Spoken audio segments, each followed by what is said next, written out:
Hey Freedom Lovers, this is Dr. Peterson Pierre with America's Frontline Doctors bringing you today's Daily Dose.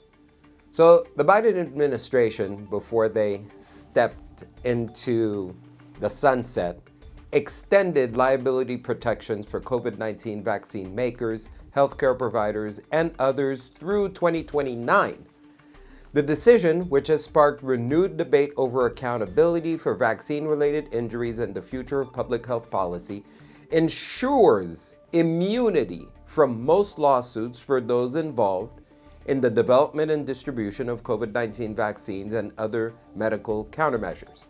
This is one of the longest liability protections in the history of the PrEP Act. Proponents argue that the protections are essential for fostering innovation and maintaining public health readiness. But critics contend they leave vaccine-injured individuals without recourse and could limit future administrations' ability to enact significant policy changes. Attorney Aaron Siri, who has represented people injured by vaccines, argues that the PrEP Act shifts the balance away from accountability. Quote, "The PrEP Act incentivizes development of products without concern on the manufacturer's part of being held accountable for resulting harms. Bringing a product to market that can cause more harm than good and hence needs immunity to liability is nonsensical," end quote.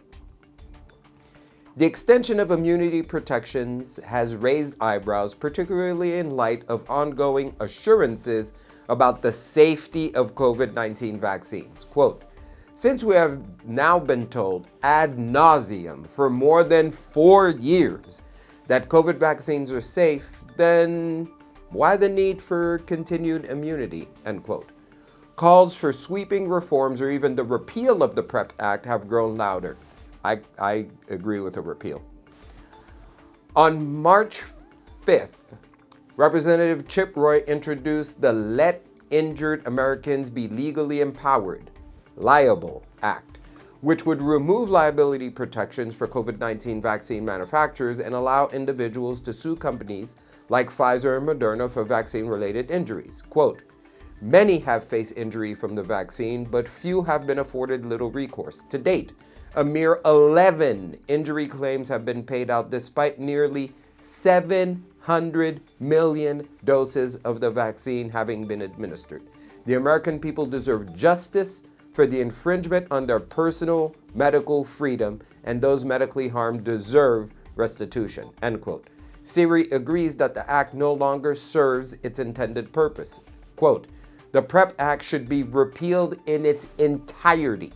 It provides no value," end quote. He suggests fostering the development of medical products that are both effective and safe, eliminating the need for liability immunity. Ladies and gentlemen, only the truth will set you free. Stay tuned for the next Daily Dose.